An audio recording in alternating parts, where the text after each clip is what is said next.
this is I'm really I'm really testing this out to see how well it works, and at the same time, I wanted to answer some of your questions and go over some of the common questions I get from people when buying real estate.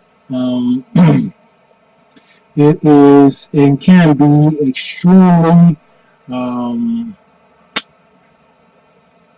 emotional and extremely important that you follow all the details and tips and listen to your loan officer and realtor as they tell you what to do, and listen to them real closely, because buying a home is can be very costly, as you know, and it is one of the greatest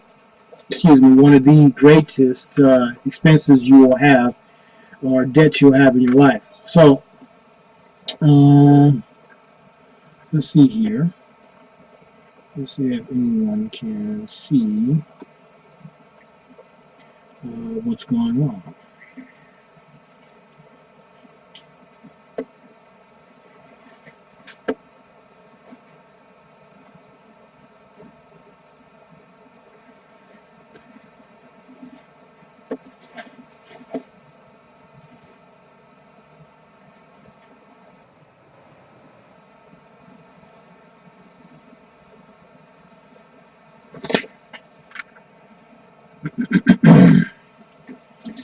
So some of the common questions are when you're buying a home is what what is the FICO score needed? What is the FICO score needed when you're buying a house? Some of the common questions are what are the FICO score requirements? What are the income requirements? And down payment requirements? And is there down payment assistance programs? Yes, and yes, and yes. There are down payment assistance programs. There are FICO score requirements, and there are income requirements you have to have when buying a house. Meaning that you need to qualify or be qualified to purchase a home. Um, and in saying that, you have to have enough income. Really, you just have to have enough income to buying a house. And then we take a look at your debt to income ratio, and we look as a loan officer, take a look at your debt to income ratio, and look at what you got coming in versus what you have going out. And a lot of times I find when I'm qualifying people to purchase a home is that they have very little income but high debts, credit cards, student loans, and or car payments that are really killing them in the debt to income ratio category.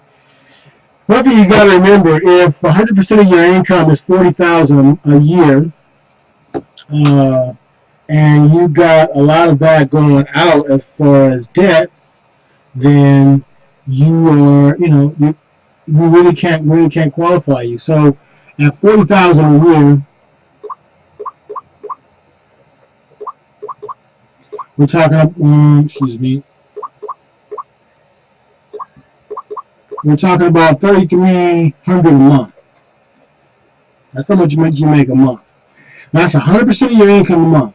So out of that 100% of your income a month, what we look at is what you have coming out every month, not the total, but what you have coming out every month. So if you have a car note, you have a credit card, you have some other debts that you have that are reported to your credit report, then that's exactly what we look at. So saying that, if you have a car note of $450, then yes, you're taking a big debt or big chunk out of your debt to income. And keep in mind, going back to the 100% frame of thought I was coming at or thinking about, is that to qualify for a home, the bank doesn't want you to spend on your home more than a certain amount or a certain percentage of your monthly income on the home. So just because you make $3,300 a month doesn't mean, oh, I can go out and buy a $3,300 home. No, the bank only wants you to spend, or says a healthy homeowner should only have a certain percentage of their monthly income tied up into their housing and expense ratio. So, having said that, we're using an example of $3,300 a month. The bank will only allow you, or should only allow, or is allowing you, up to, in most cases, up to 50% of that amount for your housing and your expense ratio, meaning whatever is reporting on your credit report. So if we times that times 50%, we're talking about $1,600 a month. So that's for your housing and your expenses, $1,600 a month. So that's all in.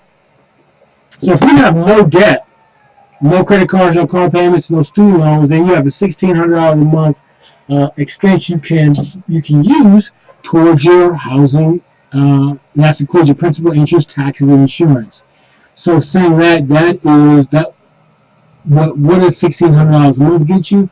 Probably around $250,000 in housing, or what that can afford you.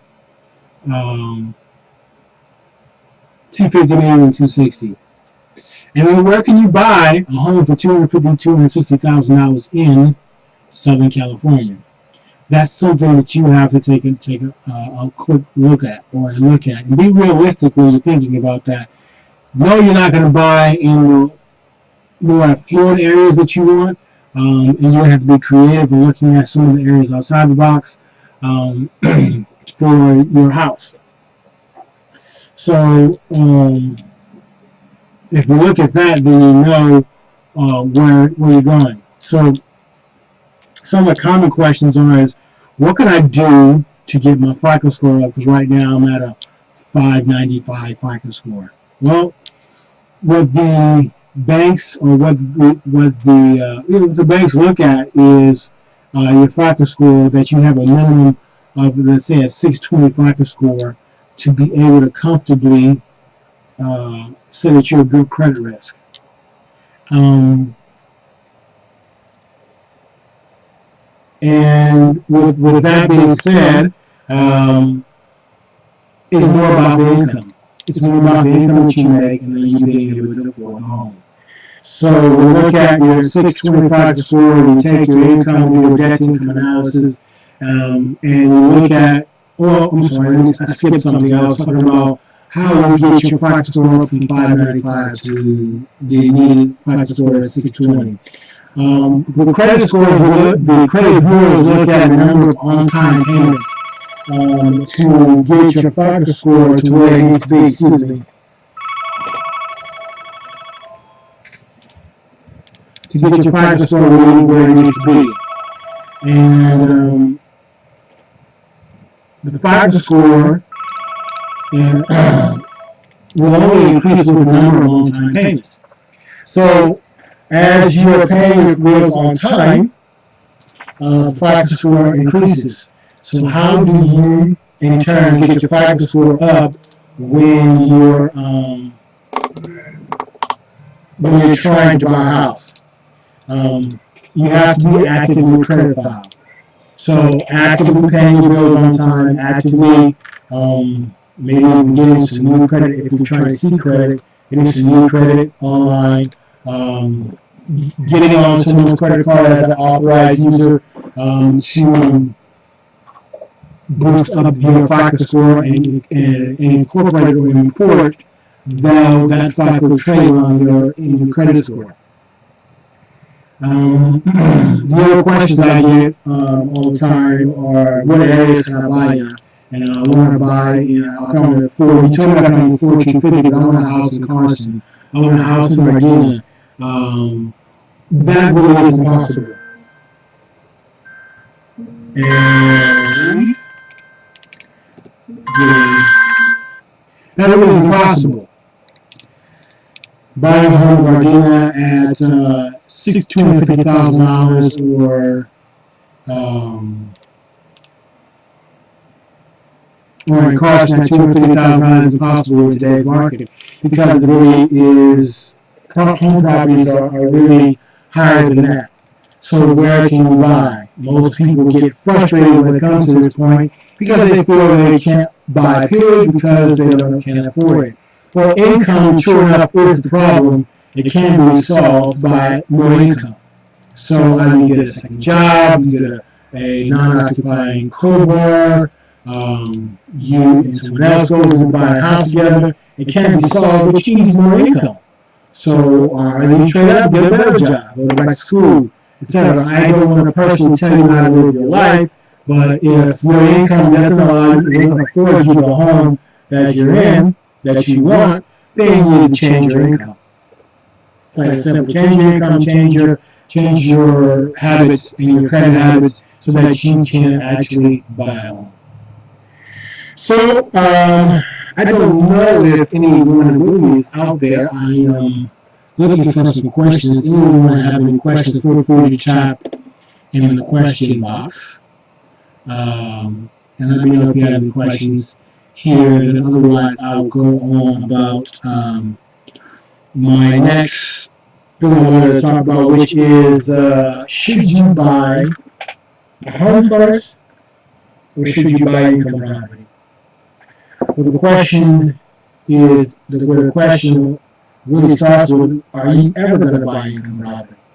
Are you ever thinking about buying income property? Because if you are thinking about buying income property, the first piece of property you should buy is income property versus a home. Why? Because of the simple fact that the income property helps you income-wise buy your home. With an income property, it's easier, the requirements are more, but it's easier because you get, on paper, you get qualified for more money because of the income of the additional units versus it is all going on you on the single family house. So if you're going to buy, if the question is, if you're actually thinking about buying income property and you're eventually going to buy it, I would buy the income property first.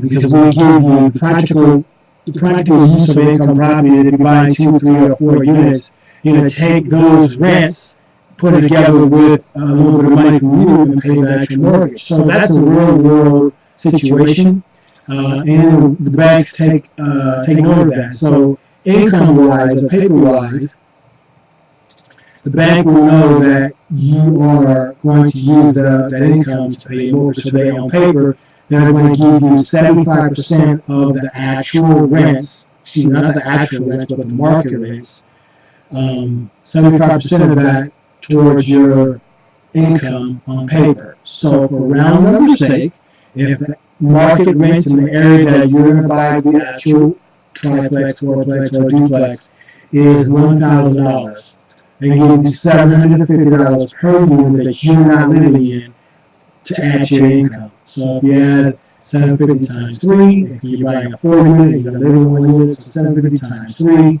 we're talking about 2250.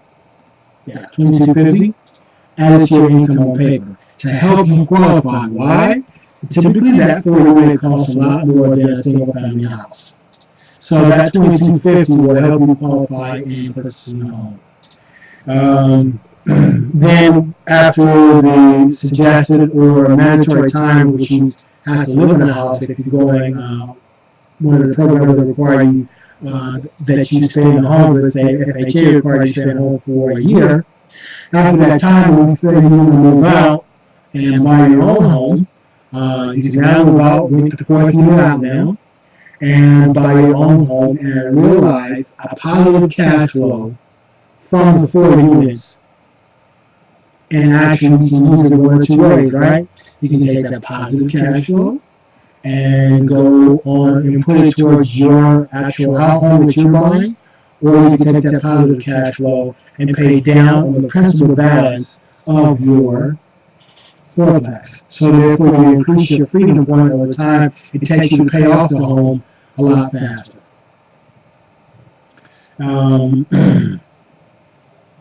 The next thing I wanted to talk about really is now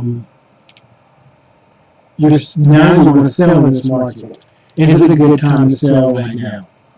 If you're selling a single family home, now is one of the best times to sell right now because interest rates are really at an all-time low, affordability is very high, and the market will eat up what's on any decent home on the market, even a decent home that's marketed well on the market. So that is very key to understand those details. A decent home that is marketed well will sell in this market for top dollar.